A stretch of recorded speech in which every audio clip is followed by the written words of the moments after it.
ये खड़ी हमारी गाड़ी और वो रहा हमारा कैंपिंग।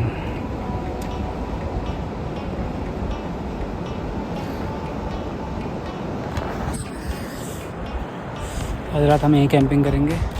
पुलिस वाले हमें जाने नहीं दे रहे हैं आगे क्योंकि रास्ता बंद है। कल हम जाएंगे आगे यहाँ से स्पीति वैली के लिए। स्पीति में कल कैंपिंग करेंगे बर्फ़ में।